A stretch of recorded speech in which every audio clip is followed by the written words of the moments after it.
இன்னைக்கு நம்ம இந்த வீடியோவில் பார்க்க போகிற விஷயம் கேட்டிங்கன்னா ராவோட நெட்ஃப்ளிக்ஸில் நடக்க போகிற ஸ்டீல் கேஜ் மேட்ச்சில் ப்ரிடிக்ட் பண்ண போகிறோம். அந்த மேட்ச் எப்படி நடக்க போகுது, என்ன நடக்க போகுதுன்றதை ப்ரிடிக்ட் பண்ண போகிறோம். அதை என்னன்றது தெரிஞ்சுக்கிட்டு முடியும். இங்கே நம்ம சேனலில் சப்ஸ்கிரைப் இல்லைனா சப்ஸ்கிரைப் பண்ணி வச்சுக்க.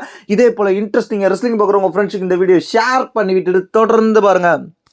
இவங்களோட பகை கிட்டத்தட்ட ஒரு ரொம்ப காலமாகவே நடந்துகிட்டு இருக்கு. இவங்களோட பகையாக இருந்தாலும் பார்க்கறதுக்கு இன்ட்ரெஸ்டாக இருக்கு. அதாவது CM Punk versus Seth Rollins match எல்லாம் இன்ட்ரெஸ்டாக தான் கொடுத்துட்டு இருக்காங்க. எலிமினேஷன் சாம்பர்லேயே சிஎம் பங்கை வந்து ஜெயிக்க விடாததுக்கு காரணம், முக்கிய காரணமே செத் ரோலின்ஸ் தோத்து போனதுக்கு அப்புறம் சிஎம் பங்கால வெளியேற்றப்பட்டதுக்கு அப்புறமா மீண்டும் அட்டாக் பண்ணிட்டு போனார். அதனாலவே சிஎம் பங்கு தோக்குறதுக்கு முக்கிய காரணமாக இருந்துச்சு.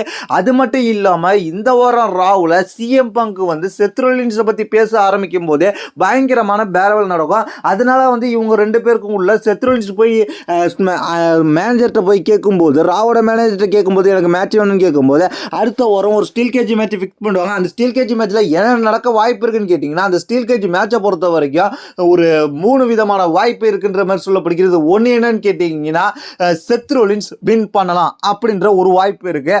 அப்படி இல்லைன்னா ரெண்டாவது என்னன்னு கேட்டிங்கன்னா, இந்த மேட்சை வந்து ரெஃபரியே வந்து இந்த மேட்சை வந்து நிப்பாட்டிடலாம். ஏன்னா பயங்கரமான மேட்சாக இருக்குது. அதாவது எப்படி வந்து எலிமினேஷன் சாம்பரில் கெவின் ஓவன்ஸ் வர்சஸ் அதுக்கப்புறம் செமிசைன் மேட்சை ரெஃபரி நிப்பாட்ட முயற்சி பண்ணாங்க. அதே போல் இந்த மேட்சை நிப்பாட்ட முயற்சி பண்ணி நிப்பாட்டிடலாம். ஏன்னா ரெண்டு பேருக்கும் அடிபட்டு கிடக்கிற மாதிரி ஆளா ஒரு பக்கத்தில் வந்து ஸ்ட்ரக்சராக தூக்கிட்டு போகலான்ற மாதிரி எதிர்பார்க்கப்படுகிறது.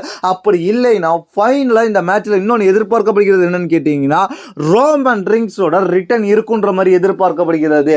ரோமன் ரிங்ஸ் ரிட்டர்ன் வந்து செத் ரோலின்ஸ் அடிப்பாரா இல்லை சிஎம் பங்க் அடிப்பாரான்ற ஒரு கேள்வி. ஏன்னா ரெண்டு பேருமே ராயல் ரம்பிளில் ரோமன் ரிங்ஸை வந்து இப்போ எலிமினேட் பண்ணி அதுக்கப்புறம் ரோமன் ரிங்ஸை அட்டாக் பண்ணதில் செத் ரோலின்ஸும் ரோமன் ரிங்ஸை எலிமினேட் பண்ணுறதுக்கு முக்கிய காரணமாக இருந்த சிஎம் பங்கும் இவங்களை யாரை பழித்திக்க போகிறாருன்ற ஒரு கேள்வியும் எழுந்துட்டு இருக்கு.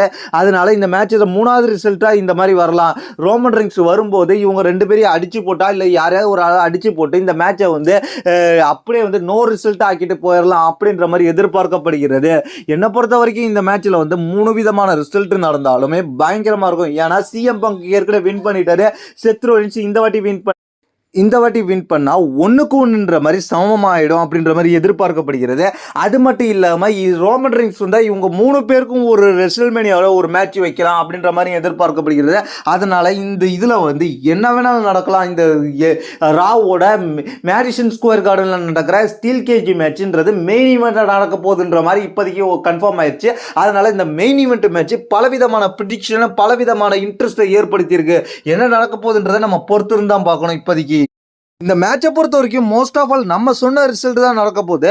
இந்த 3 விதமான ரிசல்ட் ப்ரிடிக்ட் பண்ணியிருக்கோம். அந்த ரிசல்ட் தான் நடக்கிறதுக்கு அதிகபட்ச வாய்ப்பு இருக்கு.